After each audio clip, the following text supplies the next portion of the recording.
Hi guys, நான் உங்கள் Seetha. Welcome to Seetha wife channel. நம்ம இன்றைக்கி ஒரு vlog பற்றி தான் பார்க்க போகிறோம். இந்த முருகன் கோயிலுக்கு போனால் வேண்டுதல்லாம் நிச்சயமாக நிறைவேறும்னு சொல்கிறாங்க. உங்களுக்கு அந்த அனுபவம் இருக்கா?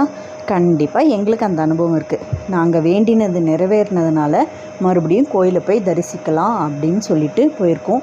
வாங்க இந்த வீடியோவில் இந்த அழகான முருகரை பற்றி நம்ம பார்ப்போமா? இந்த அழகான முருகர் கிழந்து பார்த்தாலே நமக்கு காட்சி தருவார். இருந்தாலும் நம்ம மேலே போய் அவரோட பாதத்தை தொட்டு தரிசனம் பண்ணணும் அப்படிங்கிறதுனால நாங்கள் இப்போ கார் எடுத்துகிட்டு வந்தோம். ஸோ காரை இந்த பார்க்கிங்கில் விட்டுட்டு ஸ்டெப்ஸ் ஏறி பார்க்க போகிறோம். மலை மேலே குன்றில் ஒரு கோவில் இருக்குது. அந்த வெயில் டைமில் போனதுனால நாங்கள் மலை ஏறிலாம் முருகரை தரிசிக்கல. அதனோட மூலஸ்தானம் கீழேயே இருக்குது. ஸோ அங்கே போயிட்டு தரிசிச்சுட்டு இந்த பாத தரிசனமும் இந்த ஹைட்டாக இருக்கார் இல்லையா அந்த முருகர், அழகான முருகர், அவரையும் பாதத்தை தொட்டு தரிசிச்சுட்டு வரலான்ட்டு இப்போ போக போகிறோம். இந்த இடத்துல போனீங்கன்னா விசாலமாக நல்லாவே கார் பார்க்கிங் விடுறதுக்கு வசதி இருக்குது. நீங்கள் காரு, வேனு, பஸ்ஸு எதில் எடுத்துகிட்டு போனாலும் நல்லா பார்க்கிங்க்கு வசதி இருக்குது. வழியில் ஃபுல்லாக கடை, ஜெகஜோதியாக கடை இருக்குது. செப்பல் விடுறதுக்கு 5 ரூபா, ஒரு ஜோடி செப்பலுக்கு 5 ரூபா. ஸோ ஒரு ட்ரேயில் வாங்கி வைக்கிறாங்க. நம்ம அதை கோவில் பக்கத்துலேயே கொடுத்துக்கலாம். இது செப்பல் ஸ்டாண்ட் வைக்கிற கடை. ஸோ 5 ரூபா பே பண்ணிட்டு உள்ளே நடந்தீங்கன்னா கொஞ்சம் பொடி சுடும் இந்த இடம் மட்டும்.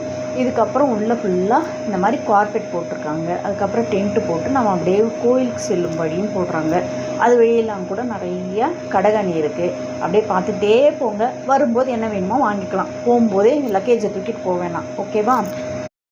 இப்போ நம்ம பாத தரிசனம் பார்க்குற இடத்துக்கு வந்தாச்சு. ஸோ இதுக்கு மேலே நம்ம முருகரை இதுக்குள்ளெல்லாம் ஃபோட்டோ எடுக்க முடியாது. வெளியில் வந்ததுக்கப்புறம் தான் ஃபோட்டோ எடுக்கணும். இந்த ஸ்டெப்பில் போய் தான் நம்ம இப்போ முருகரை பார்க்க போகிறோம். ரொம்ப ஹைட்டாலாம் இல்லை, ஸ்டெப்பு நார்மலாக தான் இருக்குது. ஸோ ஒன்றும் பிரச்சனை இல்லை. இதுக்கு மேலே நம்ம வீடியோ எடுக்க முடியாது. அதெல்லாம் தடை செஞ்சுருக்காங்க. ஸோ இப்போ நம்ம கீழே வந்துட்டோம். கீழேயும் இதுக்குள்ளே மூலஸ்தானம் இருக்கிறதுனால வீடியோ அலௌடு இல்லை. நாங்கள் போன அன்றைக்கி திருக்கல்யாணம் நடந்தது. ஸோ திருக்கல்யாணம் நடந்ததுக்கு உண்டான வளையல் கயிறு கொடுத்தாங்க. அதை வாங்கிட்டோம். இந்த கடகணியெல்லாம் சுற்றி பார்த்தோம். சுற்றி பார்த்துட்டு இந்த பொம்மைலாம் க்யூட்டாக இருக்குதுன்னு பார்த்தோம். ஆனால் எதுவுமே வாங்கலை. வெறும் ஸ்நாக்ஸ் மட்டும் வாங்கினோம். நாங்கள் கரும்பு ஜூஸ் குடித்தோம். குழந்தையெல்லாம் ஐஸ்கிரீமை சாப்பிட்டா சம்மர் வெக்கேஷனுக்கு. அப்புறம் ஐம்பொன் ட்ரிங்கெல்லாம் இருந்தது, அதை வாங்கின்னு வந்தோம். அவ்வளோதான் ஃப்ரெண்ட். இந்த வீடியோ உங்களுக்கு பிடிச்சிருந்தா லைக் பண்ணுங்கள், உங்கள் ஃப்ரெண்ட்ஸ் கூட ஷேர் பண்ணுங்கள். மறக்காமல் சீதா வைப்ஸ் சேனலுக்கு அப்படியே சப்ஸ்கிரைபும் பண்ணிவிடுங்க. பக்கத்துலேயே பெல் ஐக்கானும் இருக்கும், அதையும் ப்ரெஸ் பண்ணிவிடுங்க. Bye bye. தேங்க்ஸ் ஃபார் வாட்சிங் வித் மீ சீதா லக்ஷ்மி.